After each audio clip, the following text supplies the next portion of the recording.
ভাগ্যবান পিতা হলো চার প্রকারের সন্তান। যে পিতা মাতার ঘরে আছে তারা ভাগ্যবান পিতা। ওই পিতারা ভাগ্যবান পিতা যাদের ঘরে চার প্রকারের সন্তান। এই সন্তানগুলা পিতা মাতাকে বিনা হিসাব আল্লাহর জান্নাতে প্রবেশ করাবে। তার ভেতরে এক প্রকারের বাপ মা হলো যারা শহীদের বাপ মা। শহীদ সন্তানের পিতা মাতা বিনা হিসাব আল্লাহর জান্নাতে যাবে। এ কারণে সাহাবীদের সন্তান শহীদ হইলে তারা আনন্দ করতেন। আল্লাহর রাসূল যুদ্ধ শেষে মদিনায় ঢুকছেন, এক মহিলা দাঁড়িয়ে আছে, দেখে আল্লাহর নবী চিনছেন। আল্লাহর নবী মহিলার সামনে যায় দাঁড়ায়, কয় এই যে মা, আপনি কি অমুকের মা না? কয় জি, আমি অমুকের মা। আল্লাহর রাসূল বলে আপনি ভাগ্যবান, আপনার সন্তানটা যুদ্ধের ময়দানে শহীদ হয়েছে। আমি আপনার সন্তানকে যুদ্ধের ময়দানে দাফন করে আসছি।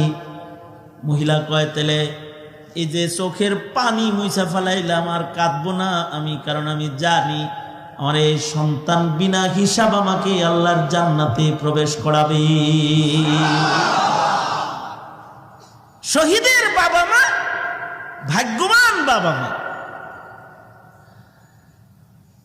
আর ওই পিতামাতাও ভাগ্যবান যাদের ঔরসে হাফেজ হয়, আলেম হয়। একজন হাফিজে কোরআন তার মা বাবা সহ কমপক্ষে 10 জন দোজখীকে জান্নাতে প্রবেশ করাবে। কুল্লুহুম কাদ ওয়াজাবাত লাহুম নার। হাদিসে আছে যে 10 জনের জন্য দোজখ ওয়াজিব হয়ে গেছিল। এদেরকে 10 জনকে বের করে আল্লাহর কাছে শাফাত করে আল্লাহ জান্নাতে পৌঁছাবে একজন হাফেজে কোরআন। তো ওই পিতা মাতা ভাগ্যবান পিতা মাতা যাদের ওরসে হাফেজ হয়, আলেম হয়, বিনা হিসাব জান্নাতে যাওয়ার রাস্তা তাদের জন্য খুলে যায়। নেক সন্তানের মা বাপ কবরে শুয়া শুয়া সন্তানের নেক আমলের হাদিয়া তোহফা কবরে পাইতে থাকে। তাইলে হয়তো শহীদের বাপ মা হন, আল্লাহর কাছে দোয়া করেন, অথবা আলেমের বাপ মা হবেন, তাহলে বিনা হিসাব জান্নাত পাইবেন, হিসাব ছাড়া। আল্লাহু আকবার, জোরে করে বলেন। দাদা হইলেও তো লাভ, ছেলেরে পড়াইতে পারেন নাই তো নাতিরে আলেম বানায়।